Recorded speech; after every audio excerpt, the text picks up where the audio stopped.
Hi, and welcome to this review of the major issues and events of Andrew Jackson's presidency. From the bank war to the removal of Native Americans, there were several notable issues and events that arose during the Jackson presidency.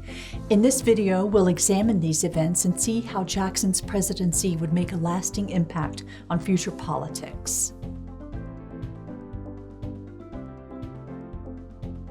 After a decisive victory in the 1828 election, Andrew Jackson began to lay out his early priorities as president.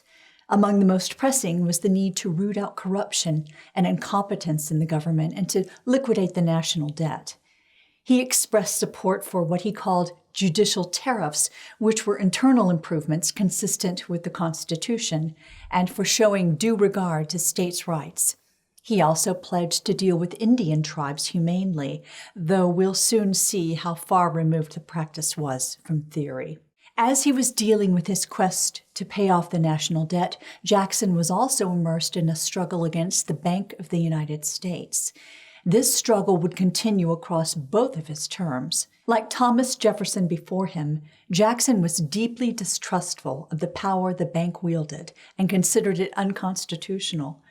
The First National Bank had been established with a 20-year charter in 1791. The bank was reestablished during James Madison's second term as the Second Bank of the United States in 1816. Adding to Jackson's disapproval of the bank was the Panic of 1819. This time of crisis is considered to be the first widespread financial crisis, with some calling it the First Great Depression. Jackson was among those who blamed the bank for this crisis and the general collapse of the American economy that persisted through the next 2 years. He made it known that he saw the bank as a corrupt institution and that he did not wish to renew the bank's charter when it became due in 1836. The bank's president, Nicholas Biddle, pushed for an early recharter of the bank in 1832 when he realized Jackson would not budge from his position. The bill passed Congress, and it was assumed Jackson would let it slide and not veto a bill right before an election. However, Jackson did indeed veto the bill and made his response public in a calculated political move. The president expressed it was wrong that the rich and powerful bend the axe of government to their own selfish purposes. This became the focal point of the 1832 election. Jackson easily brushed aside the challenge of his rival, Henry Clay, taking 219 of the 286 electoral votes. With a mandate to bring his war with the bank to its conclusion, Jackson ordered the removal of government deposits from the bank in September 1833. There was significant opposition to this unprecedented move. In fact, his own Treasury Secretary, William John Duane, refused to carry out the order. Duane had only been appointed in May of that year, and though he opposed the bank alongside Jackson, he argued that Congress should be consulted first. Jackson simply removed Duane and replaced him with Roger Taney, a member of his unofficial kitchen cabinet. By 1834, the bank war was all but dissolved, and the state banks took over. A product of many causes, the Panic of 1837 struck just as Jackson was leaving office, and the United States plunged into one of the longest depressions of the 19th century. Many blamed Jackson. While Jackson was waging war with the bank, another great political fight was unfolding between national interests and state interests.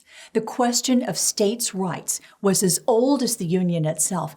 Even as the 13 colonies fought to gain independence from Great Britain, the rights of individual states overrode the needs of the Continental Congress. Jackson was initially supportive of federal support for internal improvements. However, in May 1830, he vetoed federal support for the Maysville Road in Kentucky and refused to federally fund projects of local interest.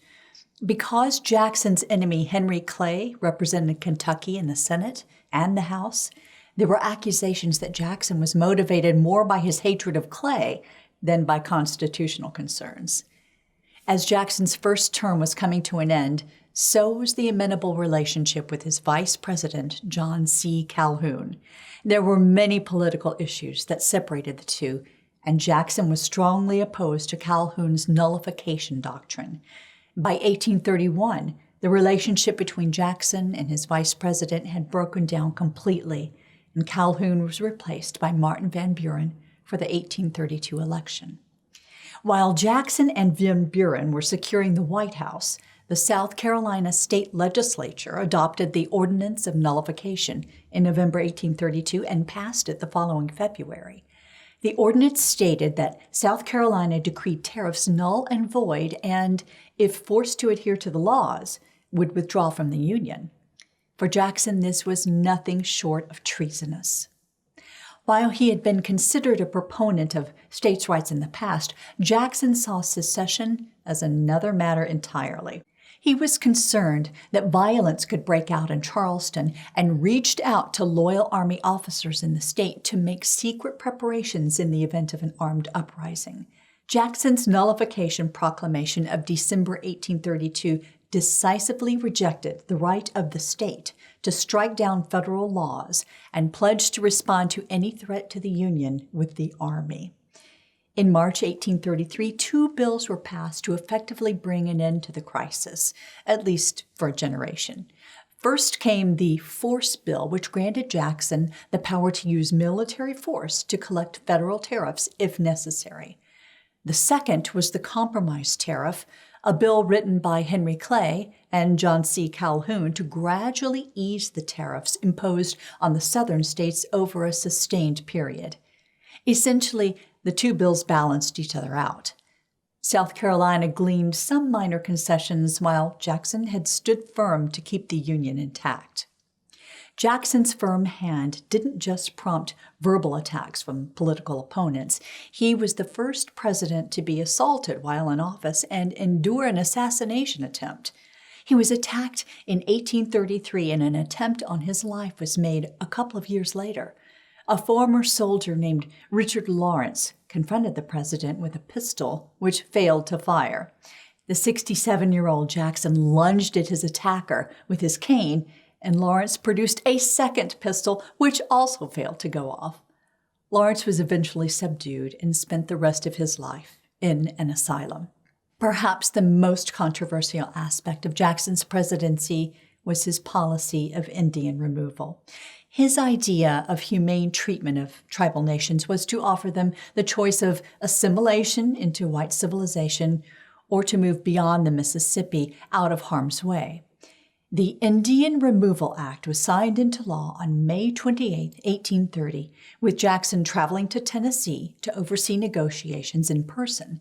The tribes were supposed to be offered fair payment for the lands and support for the travel and settlement in the West. The Choctaws, Chickasaws, and the Creeks accepted, while the Cherokees refused. Though the Supreme Court recognized the Cherokee as being sovereign in 2 cases in 1831 and 1832 against the state of Georgia, the court's decision was simply ignored by the state with Jackson's silent approval. A removal treaty, the Treaty of New Echota, was signed in 1835 when self-appointed Cherokee representatives exchanged all Cherokee land on the eastern side of the Mississippi for $5 million. And assistance for relocation. The tribal chief John Ross insisted the treaty was invalid, and 16,000 Cherokee signed Ross's petition to Congress. The petition was ignored. The administration's desire for rapid removal at the lowest possible cost meant the terms of the agreement were not honored. The Choctaw were removed in 1831 and the Creeks in 1836. Thousands died during the move in horrific conditions far removed from what had been promised. The Cherokee were forced out in 1838 after Jackson left office. The long march to designated Indian territory was dubbed the Trail of Tears. Before Jackson vacated office in March of 1837, he delivered his farewell address. Jackson's farewell address is known for containing several warnings aimed toward the American people. He warned against the dangers of putting party or regional interests over national unity. He spoke against the sectional interests that could pit the South and the North against one another. He also warned that designing politicians would use high tariffs, which would inevitably lead to corruption and ruin. He closed his address by noting that he had devoted the last hours of his public life to warn the American people of the dangers that were inevitable, and that he hoped God would enable the people to guard and defend themselves until the end of time. Okay, before we go, let's look at a few review questions. Number 1, which of the following was not one of Jackson's initial priorities upon election in 1828? A, humanely deal with the Indian tribes. B, liquidate the national debt. C, eliminate judicial tariffs. Or D, root out corruption and incompetence in the government. The correct answer is C. He was supportive of judicial tariffs, which were internal improvements consistent with the Constitution. Number 2, which of the following was a result of the bank war? A, the state banks were no longer restrained by the national bank. B, the national bank was given more control. C, a period of out-of-control inflation. Or D, the economy experienced one of the largest booms of the 19th century. The correct answers are A and C. The state banks were no longer restrained by the national bank, and wild bouts of speculation and out-of-control inflation led to one of the longest depressions in the 19th century. Number 3, true or false? Jackson offered the Indian tribes the choice to either assimilate into white civilization or to move beyond the Mississippi out of harm's way. The correct answer is true. Though this was Jackson's initial objective, the administration's desire for rapid removal at the lowest possible cost meant the terms of the agreement were not honored. That's all for this review. Thanks for watching and happy studying.